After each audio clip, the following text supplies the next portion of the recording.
ஒரு 6 மந்த்ஸ் முன்னாடி காந்தலூர் ட்ரிப் போயிட்டு வந்தேன். போயிட்டு வந்தப்போ வண்டியில் ஒரு பஞ்சர் இருந்துச்சு. என் டயரில் இருக்க ஒரே பஞ்சர் இதுதான். இப்போ பார்த்தீங்கன்னா அந்த ஒரு பஞ்சர்னால் ஏர் லீக் ஆகி நான் டயரையே இப்போ சேஞ்ச் பண்ணுற நிலைமைக்கு வந்துட்டேன்.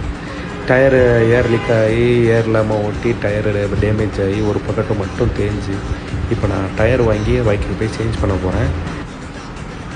இப்போ என்னோடய பைக்கில் ஸ்டாக்கில் வந்தது மெட்ஜெல்லர் டயர் தான். மெட்ஜெல்லர் டூரன்ஸ் டயரு.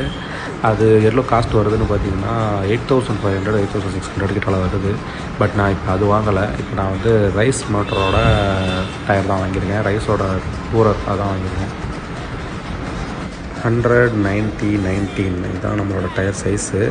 ஸோ இப்போ மாட்ட போகிறோம். இதை மாட்டிட்டு அதோடய பெர்ஃபார்மன்ஸ் எப்படி இருக்குங்கிறத நான் இனிமேல் தான் பார்க்கணும். வெறும் ரிவ்யூவை வச்சு மட்டும் நம்ம எதுவும் பண்ணிட முடியாது. ஸோ நம்மளோட ஓன் ரிவ்யூ, நம்மளோட ஓன் எக்ஸ்பீரியன்ஸ் எப்படி இருக்குங்கிறத இதை பார்க்கணும்.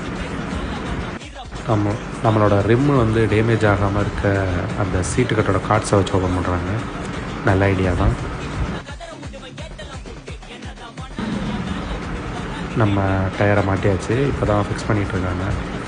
இது மெட்ஜெல்லர் அளவுக்கு நம்மளுக்கு கம்ஃபர்ட்டாக இருக்குமா, ரைடிங் எப்படி இருக்க போகுது அப்படிங்கிறதெல்லாம் இனிமேல் ஓட்டி பார்த்தா தான் தெரியும்.